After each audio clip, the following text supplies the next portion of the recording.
Welcome back. Our next oil and gas company is Chevron, and what makes this one exciting is, like the title says, this is the oil and gas company that Warren Buffett, or I guess more specifically Berkshire Hathaway, has bought. So that's where I want to start. I want to show you this neat website, Whale Wisdom. I think everybody uses it, but basically it tells you what all these big whale investors are holding. So you see here I have Berkshire Hathaway, and I go down Chevron. You can see they have about a $2.9 billion investment in Chevron. Anyway, just thought that was interesting. Wanted to start with that.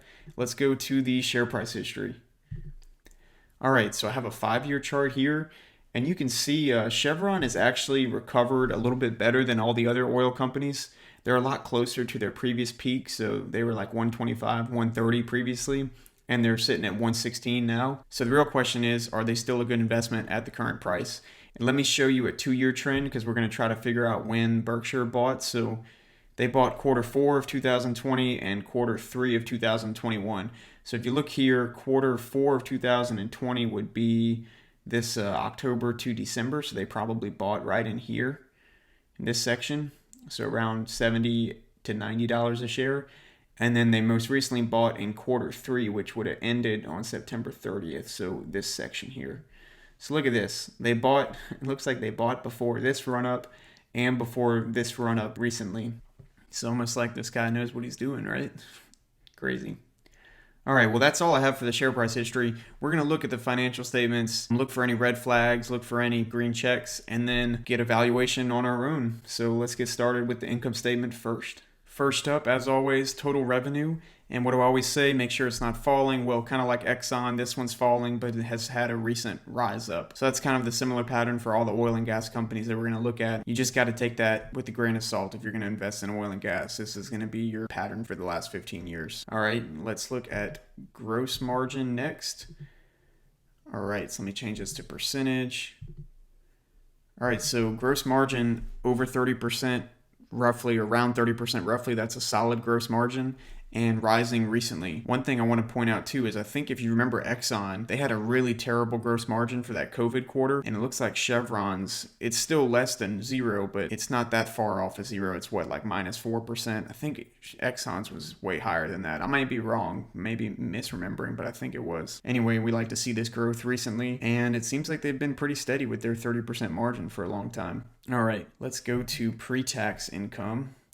It's going to be our first valuation metric. All right, so what do we do here? So I'm going to be fair since I'm kind of comparing them to Exxon right now, and we'll be comparing them to other oil and gas companies in this video series. So I'm going to take the average of the last 3 quarters and multiply by 4.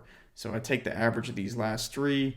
I'm going to get $4.9 billion per quarter is the average. So 4.9 times 4, $19.6 billion is going to be our pre-tax income. All right, now let's get a growth rate. So it's tough to get a growth rate whenever it's shrinking. It's a little bit higher than this peak, so I'm going to do just our minimum growth rate at 2%. You know, obviously if a company is shrinking, you don't want to use a growth rate. You want to put 0, but they do look like they're coming above this a little bit, so I'm just going to put 2%. All right, next is earnings per share.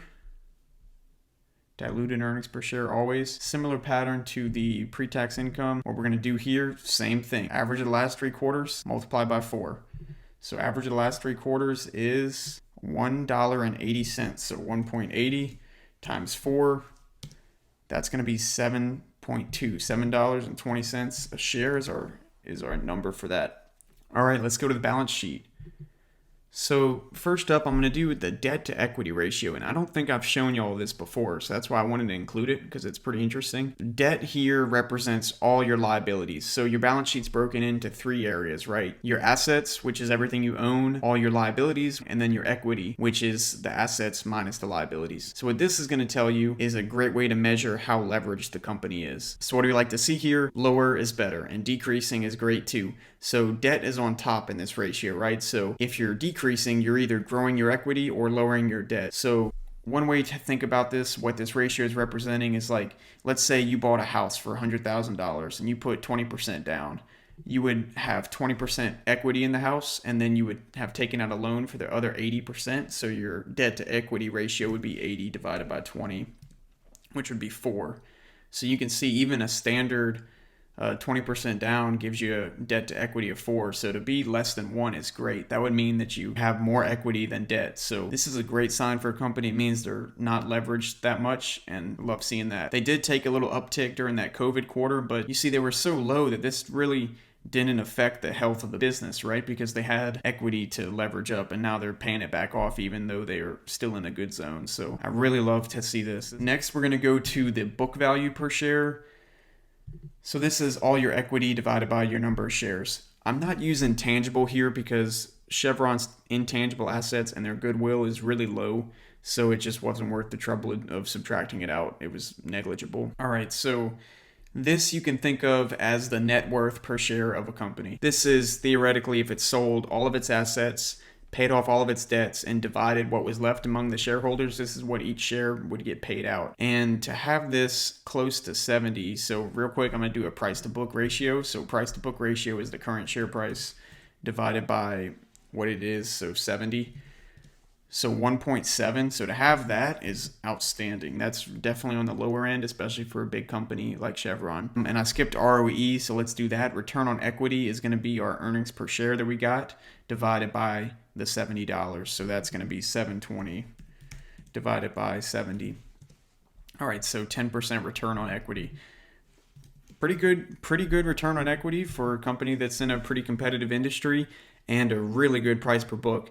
With low debt and a good multiple on the price per book, this is a great balance sheet. I know Warren Buffett definitely values the balance sheet. That's something Ben Graham preached, and they say you should look at it, but even before you look at the income statement. And this is probably one of the best balance sheets for any of the oil and gas companies we're going to look at. So definitely gets a huge check mark. All right, let's go to the cash flow statement. All right, first up, free cash flow. This is pretty good. I mean, even during that COVID quarter, they only really had one negative free cash flow quarter, and it's rising recently. So that's awesome. Love to see this. I'm going to do the same thing I did for the other metrics. Average of the last 3 quarters times 4. So the average of the last 3 quarters is $4.75 billion per quarter times 4 is $19 billion. So another thing neat here is that whenever your free cash flow matches up pretty well with your pre-tax income, that's a good sign that things are pretty even keel, or like you're not going to expect a big swing one way or the other. It doesn't always work like that, but it definitely gives you more peace of mind to see those two close together versus far apart. All right, and now I want to look at financing cash flow. So the cash flow statement is broken down into 3 categories, kind of like how the balance sheet's broken down into 3 categories. The first category is operating cash flow. That's going to be, I'll show you that real quick. That's just how much money comes in from operation, not money, how much cash comes in from operation into the company's checking account. The next is investing cash flow, and that is money that the company spent on investments. So it's usually going to be negative. CapEx would also go here, and it's negative because it's leaving the company. That's why it's a negative number. And then finally would be financing cash flow.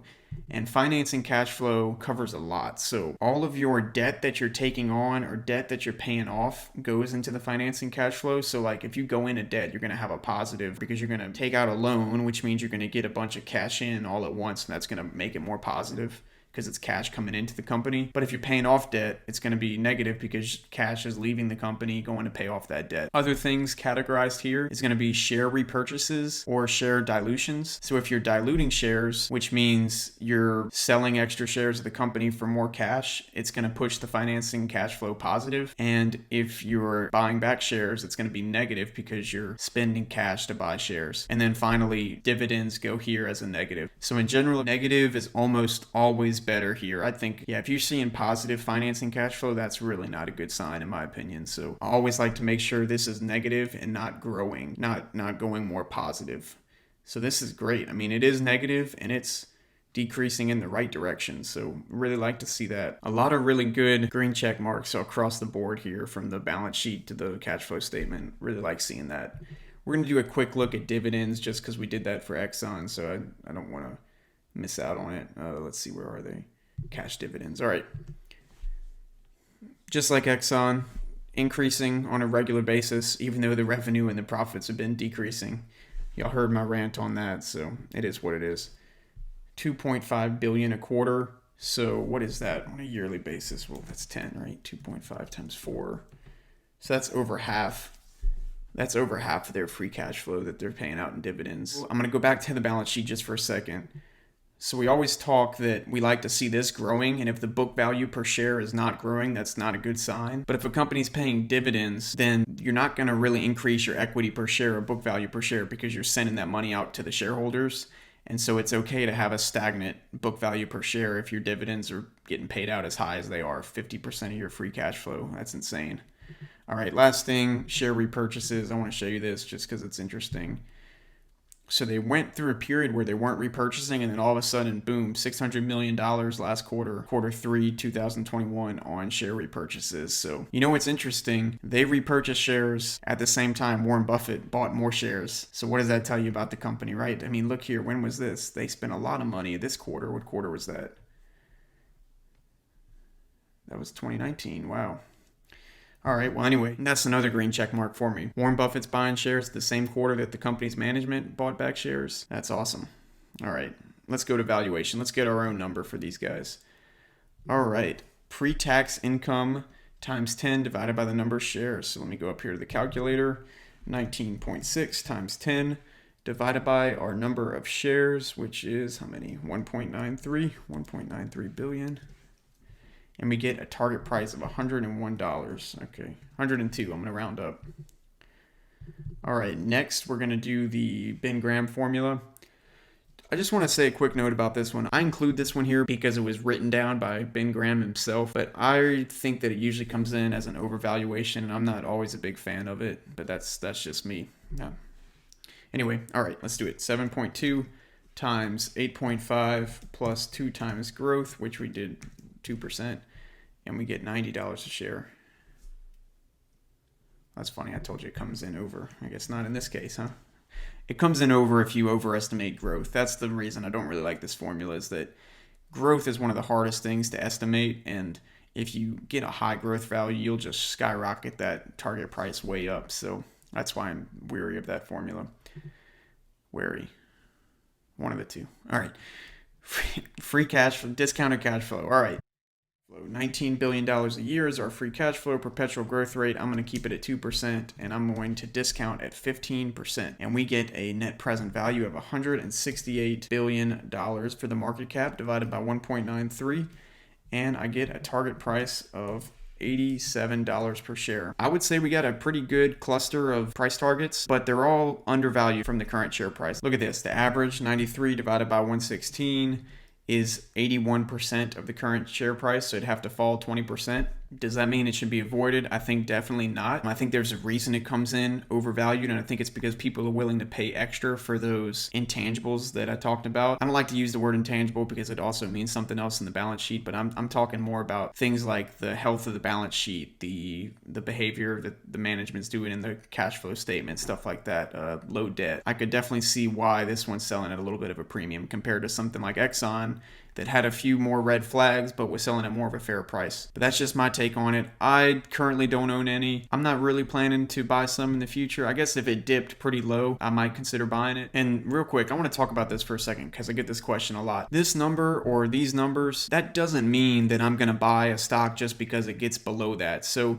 this, in my opinion, is kind of like the fair value. One of the big quotes for Ben Graham is that even if you find something at fair value, the most important thing is to buy it with a margin of safety. So my buy points on these stocks are usually about a third discounted from this. So in this case, I probably wouldn't buy it unless it went below 70, but that's just me. I know other people have completely different methods that they do, but I just wanted to give some insight into that because I do get a lot of questions. Unless it's a great company. There are some companies that if it got to my price target, my fair value, I'd scoop up. The one that comes to mind, the video that I did, would be like Costco or Google or any of those companies that just have zero red flags and just a bunch of stuff going for them.